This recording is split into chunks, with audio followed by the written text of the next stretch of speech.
I'm here to show you the decks that I'm working with for the month of October and a little bit about like my tarot practice for this particular month. And so I'm going to start with the tarot deck that I'm using for the month.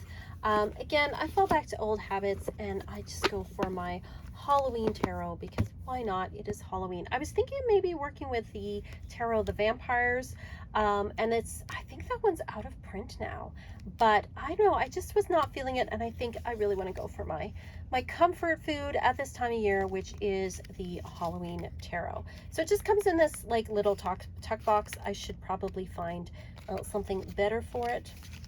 Where are we here? There we are. Okay. It doesn't come with a big book or anything. I think there might be a larger set out there that you can get that does come with the book. That is the back there. Love those. They made me think of those like Halloween toffee candies. There's a little white book there that used to get back in, I guess it's back in the 80s, 80s and 90s, the Halloween stuff. Oh, there's the magician. There he goes. So yeah, so that's the cards there. It's, you know, it's a US Games, I think it is, maybe, I don't know who does this. Let's see, who does this one? US Games, yes, haha. All right, so that's the back there. I really love it. It's reversible, and again, like I said, it makes me think of the Halloween candy I had when I was a kid. It is a really cute, adorable deck. It is a Rider-Waite-Smith deck that just has, it's beautiful. It has the pumpkins for the pentacles. I love this King of Pentacles here. He's got his little jack-o'-lantern sitting there. We've always got this black cat. He appears throughout the deck. But it has, you know, he's got like the bulls here, so you see he relates to Taurus. So it's very Rider-Waite-Smith, but it's got this Halloween-y type of atmosphere to it. And then for cups, we have ghosts. Love these little ghosts hanging out. It's the Ace of Ghosts. Got the cups. And then for swords, we've got the bats. So we've got the Ace of Bats here. He's got the bat on his flag. The Three of Ghosts, they're partying together, very cute. So Seven of Ghosts. The Six of Bats. So you can see it's Rider-Waite-Smith, but it's got a Halloween-y type energy to it. Love this Ace of Pumpkins, very much trick-or-treat type energy here. And then we've got, for the major arcana, we've got various sort of spooky images. We've got Justice here. We've got like a scarecrow. We've got the Queen of Imps. Imps are for the wands. We've got the imps here. Three of Pumpkins. We've got the Strength card. So you get the idea. It is very Halloween, very cute. Love this deck. I think this deck is a classic. I'm going to be pairing it with the Halloween Oracle because, of course, I have to. I love all the cute stuff on the box, but it doesn't really match, and on the back of the deck, but it doesn't entirely match what's on the front. They always have like two different vibes. I love them both, but it's just a very different vibe. So let's see what these look like together. Halloween Oracle's been out for a while. I really love working with it in October. So let's see. We've got, let's get these straight instead of on an angle there.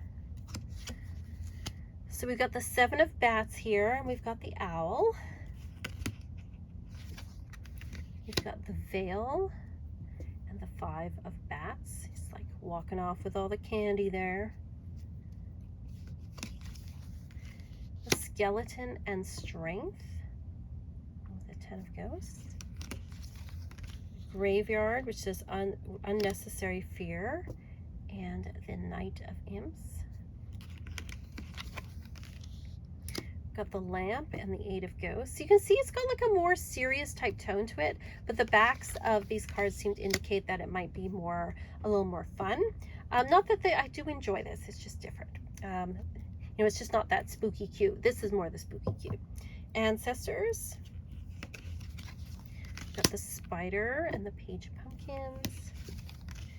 Ghost and the Devil. It's got her little imps on the chain there. So you can see it's like, it's got, you know, some good Halloween vibes here. I've got Death and Judgment. We've got the Skull of Flowers. This is my only complaint with this deck, is that there's several different skulls, and I feel like they can be a bit repetitive, but they're still really beautiful. Skull of Flowers. And we've got the Hierophant, and then we'll do one more. We've got Forgiveness and the Eight of Pumpkins. So very, very cute, very beautiful. So that's the Oracle deck that I'm using. And then for my Lenormand deck, I have this little wee Lenormand here. It is the Mystical Lenormand. I find this deck just makes me think very much of like stories, and it's a bit medieval looking. That's the backs there with all the angels, very medieval type image. So we've got here the Five of Ghosts with the Moon card here. I think that really works really well. This kind of echoes this over here. We've got the Heart and the Lovers. How perfect is that? You couldn't get more perfect than that. We've got the Cross and the Hermit. You can see it's very storybook-like, I find. We've got the Book and the Wheel of Fortune. The Rider and the Knight of Ghosts. Again, very perfect. They have these two knights going on. The Key and the Two of Pumpkins. The Anchor and the Star. I think they work together really nicely. Oops. Got the Snake and the Hanged Man. The Stars and the Page of Imps. See, I think these two work together really well. I find, yeah, like I said, this has a sort of medieval storybook type vibe to it, which I quite love. Another deck that I'm going to be using this month is the Deep, Dark, and Dangerous Oracle by Stacey DeMarco. This one has various monsters and figures from various like folklore and myths that are kind of, you know, monstrous and a little bit scary. Love the back with the snake. Sucker for the red gilding, I have to say. Very, very cool. So let's take a look at these. So we have the Minotaur and the Nine of Imps, the Vampire and the Emperor, the Kelpie and the Ace of Bats, the Kraken and the King of Bats, Cerberus and the Seven of Imps. We have Hypnos and the Four of Bats. Oh, it's funny, this says rest and this is about rest. That's really cool. Hades and the Empress. Oh, I like that. Sort of like Persephone, you know, in both of these. Medusa and the Two of Bats. Persephone and the Queen of Bats. That's interesting. Queen of Swords and Persephone there. Kali and the Two of Imps. The Erinyes and the Page of Bats. I like that. And then we'll do one more. We've got the Kusith. I'm not really sure what that is. And the Four of Pumpkins. So I think these go together. Really good spooky type of vibes with all of these decks. There's two other decks that I'm going to be working with, not necessarily, you know, when I do readings for people, you know, if you are one of my patrons that gets monthly readings, or if you like get an Etsy shop reading that's like a tarot reading, you're going to see these decks. You're going to see this deck, you're going to see the Halloween tarot this month. You're going to see the Mystical Lenormand in the readings, as well as the Halloween Oracle. But I do have a particular reading I'm working on, especially around this time of year, which has to do with honoring our ancestors and messages from our ancestors. And that's when I use these two decks, which is the Mystical Shaman Oracle, and then we have the Angels and Ancestors Oracle cards. And so I use the Mystical Shaman Oracle.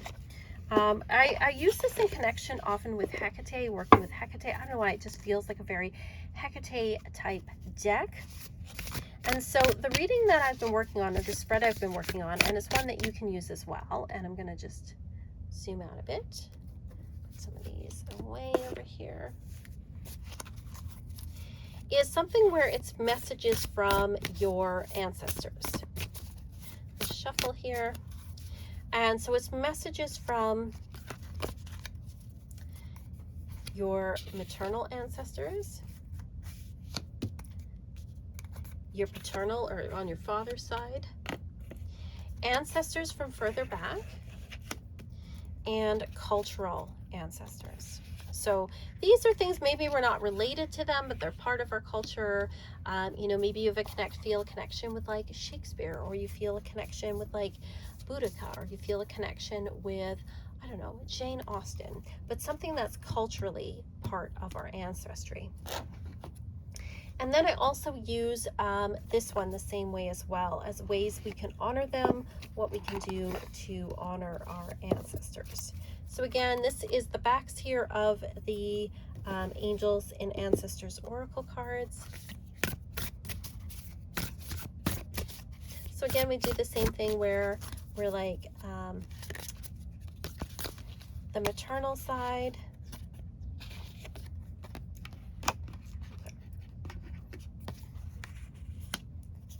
the paternal side, our ancestors further back, and cultural ancestors.